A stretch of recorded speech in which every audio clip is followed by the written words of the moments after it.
کہ جب انہوں نے سوشل میڈیا کے اوپر بالکل بیہودہ ماحول پیدا کر دیا تھا اور دنیا کے سامنے اس نے معذرت کی، اس کے بعد بھی میں سمجھتا ہوں یہ بدقسمت ہے، اس کو کوئی سمجھ نہ آئی۔ بسم اللہ الرحمن الرحیم۔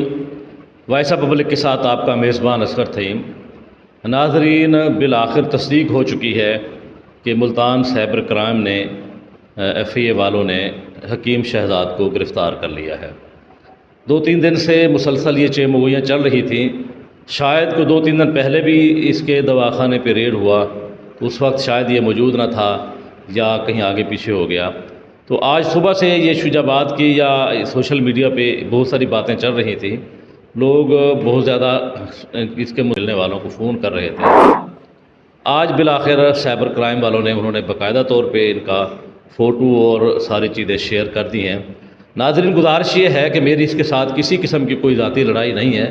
مجھے حقیقت بات یہ ہے کہ اس وقت تکلیف ہوئی کہ جب انہوں نے سوشل میڈیا کے اوپر بالکل بیہودہ ماحول پیدا کر دیا تھا، یعنی اخلاقیات سے گری ہوئی باتیں، ایسی باتیں جس کو انسان سنتے ہوئے بھی شرماتا تھا، اور یہ بڑے فخر کے ساتھ جناب اس کو شیئر کرتا اور باتیں کرتا، اور بعد میں یہ بڑے بھلے انداز میں کہہ دیتا تھا کہ جناب میں معافی مانگتا ہوں۔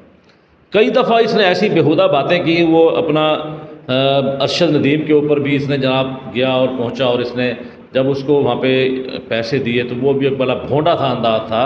کوئی اخلاقیات کا کوئی لہج انداز ہوتا ہے، کوئی گفتگو کا بھی لب و لہجہ ہوتا ہے، تو اس نے وہاں پہ بالکل کسی چیز کا روا نہ کیا، اور اس کے دوسرے دن جناب اس نے ویڈیو جاری کر دی کہ میرے وہ پیسے مجھے واپس کر دیے جائیں۔ خود یہ سوچنا چاہیے کہ جناب ہم ایک چیز کوئی خدا نہ خواستہ کہ 2-4 دوست بیٹھے ہیں، کوئی اس طرح کی کوئی تھوڑی چھوٹی موٹی باتیں بہرحال چلو کوئی کر جاتا ہے، ساری دنیا کے سامنے جب ہم اس طرح کی باتیں کرتے ہیں کہ جو انتہائی نازیبا ہے، کیونکہ خاص طور پہ سوشل میڈیا کے اوپر بعض اوقات خواتین استعمال کرتی ہیں۔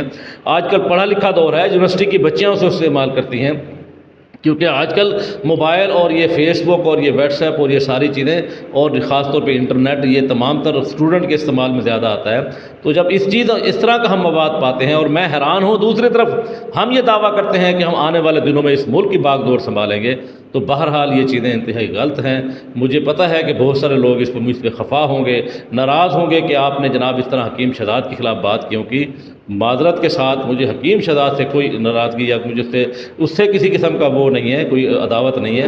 اس کے جو لب و لہجہ تھا، اور دوسری طرف میں حیران ہوں، انسان کو ایک چوٹ لگتی ہے، ایک کوئی ضرب لگتی ہے، انسان کو کوئی تکلیف آتی ہے، انسان اس سے سبق سیکھتا ہے۔ پچھلے دنوں جب اصغر ظہور کی موجودگی کے اندر وہاں پہ اس کے دواخانے کے اوپر مختلف لوگوں نے وہاں جا کے اس کو نصیحت آموز انداز اختیار کیا، جس نے بڑے دنیا کے سامنے اس نے معذرت کی، اس کے بعد بھی میں سمجھتا ہوں یہ بدقسمت ہے، اس کو کوئی سمجھ نہ آئی۔ اگر یہ اس وقت سمجھ جاتا تو آج یہ نوبت نہ آتی۔ تو بہرحال اللہ کرے اب بھی اس کو کوئی نصیحت آ جائے۔